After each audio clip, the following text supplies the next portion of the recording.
Will the Vancouver Canucks be trading Brock Boeser? Sounds like they've given his agent permission to talk to other teams and find a trade. Plus, the Senators continue to scout the Montreal Canadiens. Is it Josh Anderson that they're really interested in and might be looking to make a deal for? Only time will tell. Plus, we have an all-time leader now in hits thrown by a defenseman in the league. Several roster moves from around the NHL as well. All that and more coming up next. So welcome back to another video here at Top Shelf Hockey. As I mentioned, we have a lot to talk about here today. We have several NHL news and notes from around the league.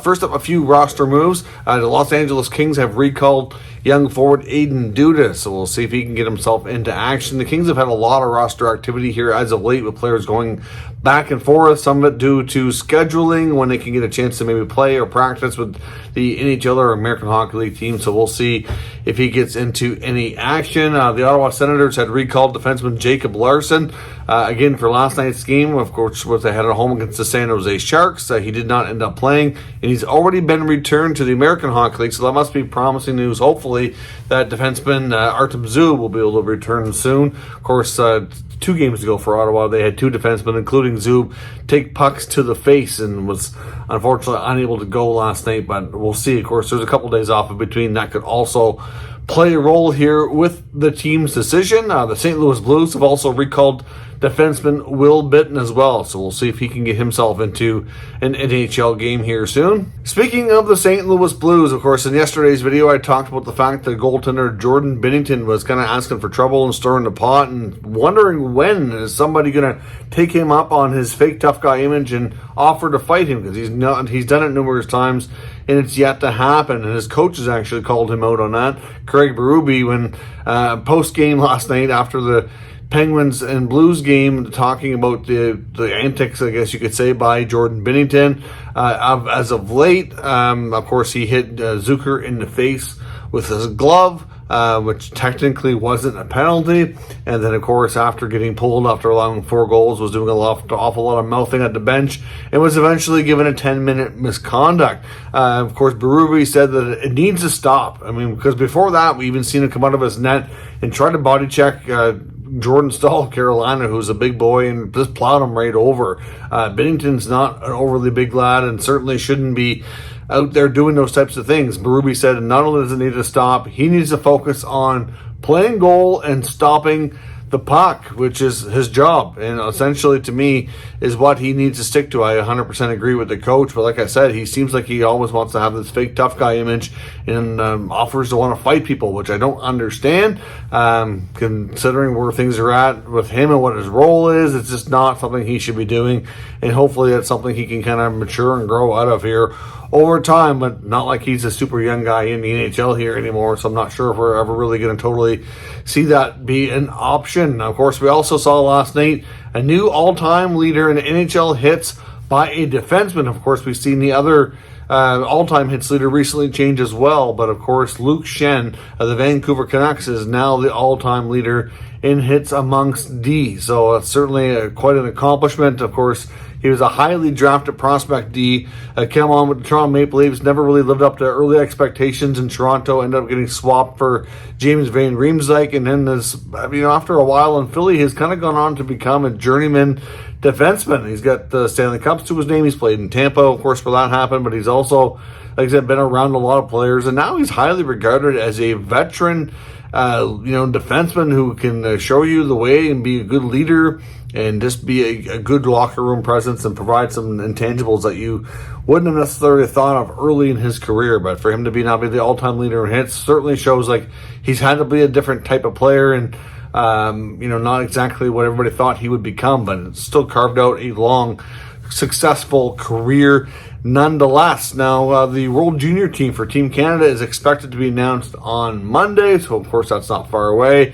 Some prominent NHL names that should be made available here for this team include Shane Wright of the Seattle Kraken, who is currently in the American Hockey League on a conditioning stint, but it is expected that the Kraken are going to loan him to Team Canada to be able to participate in that tournament.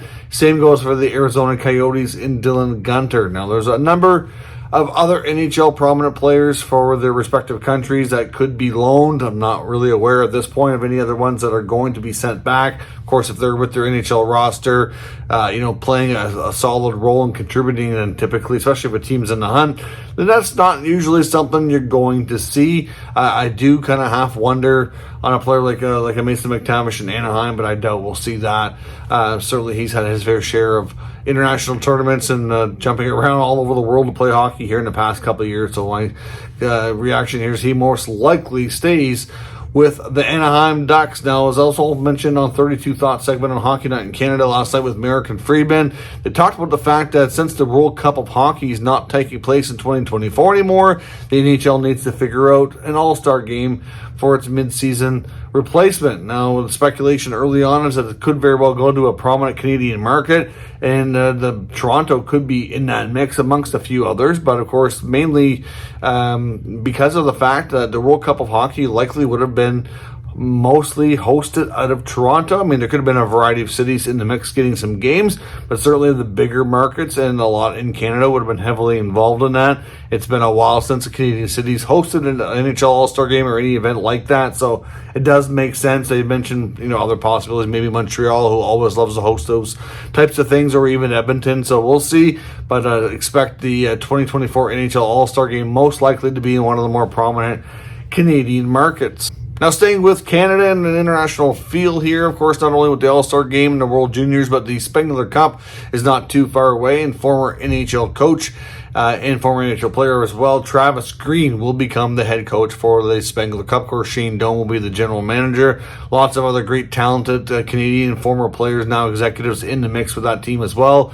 And one interesting, prominent name that was asked about playing was Joe Thornton, but Jumbo Joe's unfortunate decline. We were not going to see him play over in Switzerland, which certainly would have been interesting given his connection to that country. I know he's never really officially announced his retirement. He's never really officially announced he's going to play in Switzerland. We really don't know what's going on with Joe, but that team's typically comprised of veteran American Hockey League players who get released to go over for the tournament, or prominent Canadian players playing over in Europe, and there's quite a few in Switzerland themselves, which wouldn't have far to go. So that's certainly the bulk of the players you normally see for that group.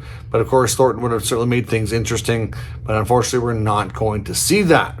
Now, as I mentioned, Brock Boeser, could he be dealt soon by the Canucks? Elliot Friedman and Jeff Merrick reported last night on Hockey Night in Canada's 32 Thoughts that the Canucks have given permission to the representatives of Boeser to seek a trade and to speak to other teams. Now, of course, going into that segment, of course, at that point, the game for the Canucks had not yet started, and was still believed, as I reported yesterday in my video, that Boeser was going to be a healthy scratch.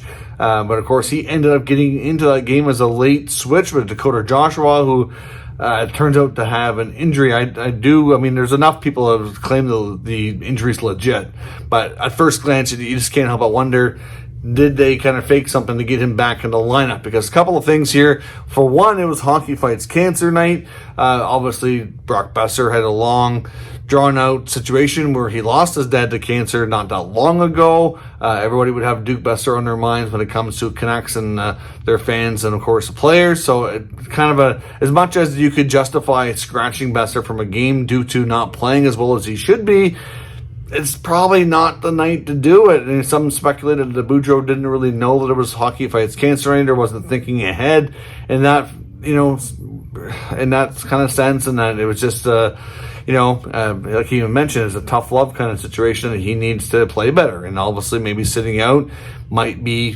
something to kind of wake him up and kind of get him going.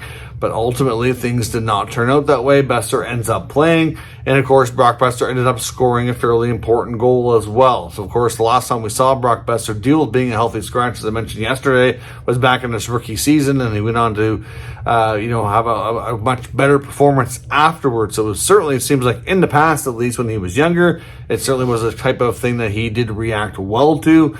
And it did get him going, which is obviously the full intent here. But it just makes you wonder behind the scenes what is going on with Vancouver. That whole situation just seemed really, weird. Like I said, I mean, of all nights to scratch Boeser, is that really the night to do it? And I do wonder and do question, even though some legit people have confirmed that Joshua was legitimately injured, I do wonder, was it really? I mean, or is this something of a, last minute change to kind of make sure that they don't get any worse PR here? But obviously, given the relationship to Boeser and the Canucks, it's kind of different reporters have weighed in with their thoughts on what they've been able to dig up on this scoop since Friedman first reported it. I know Dave Pagnotis weighed in and said essentially that it seems like Boeser would welcome a fresh start.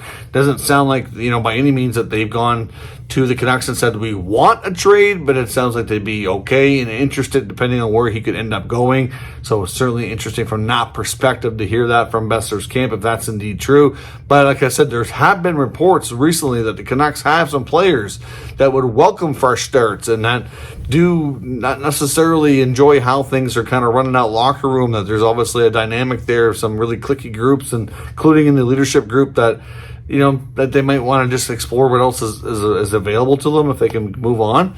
And certainly the Canucks need some retooling here at the very least. If they want to have a shot at keeping Captain Bo Horvat, which many of us, I know up to this point, have kind of understood it probably isn't very realistic, but if a guy like Boeser is moved, then that changes things a lot, moving at a big salary. I mean, Boeser's got 3 goals on this season. Obviously, I have 4 after last night, but there's not much going on there 5-on-5, which is what he's paid to do. He was going to be looked upon as being a pretty consistent 30-goal man, and he unfortunately hasn't lived up to that. Some of it's been personal issues, some of it has been injuries, and some of it just hasn't been great play. But I mean, I think he still has that potential there, and they can still find it.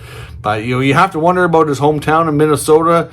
There was forever, it seemed like I haven't heard much in the last probably year plus or more, but at one point there was heavy rumors about Minnesota wanting Boeser to bring him home. And I personally just wonder about a team like the Islanders. The Islanders have been long looking for a scoring, sniping type of winger for Matthew Barzal. The Islanders obviously having a better start to their season this year, currently in a playoff picture, but there's certainly an opportunity to make things better. And when they've been linked to a lot of these other scoring forwards to improve their group, a lot of them to me are out of the question when it comes to what they would need for assets to make the trade, whereas I feel Boeser is more attainable. I mean, obviously, they could send a young forward like an Anthony Beauvillier perhaps back to the Canucks, maybe with a higher draft pick or with a good-looking prospect, something like that. It might not be, unreasonable to think that could get something like that done. So we'll see. There's been no connection to any specific teams yet, but I do wonder about teams like the Islanders in Minnesota based on needs and just past connections. So we'll see where that goes. Montreal hockey now. Marco D'Amico is reporting that the Ottawa Senators continue to scout heavily the Montreal Canadiens. They've had a pretty high group of scouts showing up at a variety of Habs games, which is no secret. That indeed is true. I've seen that reported from a variety of places. I know some media people report and post a list of different scouts attending each game, so I can verify that's not anything that's unusual, and it's certainly not anything that's untrue. But at the same time, I do question what he thinks they're going after here. Now, his belief is that after all this scouting, that they're after forward Josh Anderson, who hasn't really thrived under Marty St. Louis, unlike guys like Suzuki and Caulfield, who I knew they were kind of hoping Anderson would be line mates with.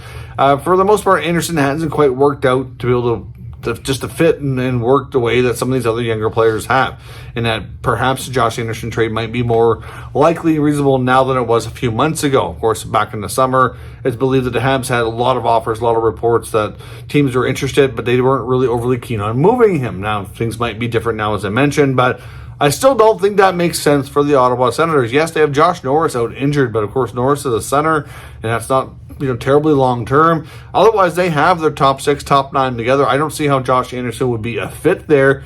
That doesn't make any sense to me. But one thing that would make sense would be on the blue line, which is where they need help. And the only defenseman that really jumps out to me as maybe being a possibility would be Joel Edmondson, who we saw get kicked out of last night's game after a vicious cross-check. So certainly, the veteran defenseman he's tall, he's got good size, he's got a lot of experience. He's got a lot of playoff experience as well, and I think he could possibly be a good fit if the Habs wanted to make him available. To me, would be one of the few guys there that would maybe make sense, and ideally they want somebody for the right side, though, so it's not exactly a perfect scenario, but the same thing with Jacob Chikrin, no, he's a lefty too, and they were willing to make that work if they could. Obviously, a young guy like Jordan Harris, who's oftentimes been kind of the odd man out. He seemed to be getting more like a Gooley, Jack Guy, for example, or seemed to be getting a lot more playing time. I don't see Jordan Harris being available, though, so that to me doesn't make sense. But leaving Edmondson being one of the few players there that would make sense for all the scouting that's going on. But I just don't see Josh Anderson being the target here for the Montreal Canadiens. So I'm going to disagree with the Montreal Hockey Now article and think that it's completely different. Although I wouldn't be shocked if the Habs do find a trade for Anderson at some point. I just don't think Ottawa is going to be the landing spot. So let me know your thoughts on all of today's news down in the comments. We'll discuss further. If you're new to the channel, of course, make sure you subscribe and stick around. We'll keep you up to date with the latest news, rumors, and analysis of all 32 NHL teams. Thank you for watching, and I'll catch you next time.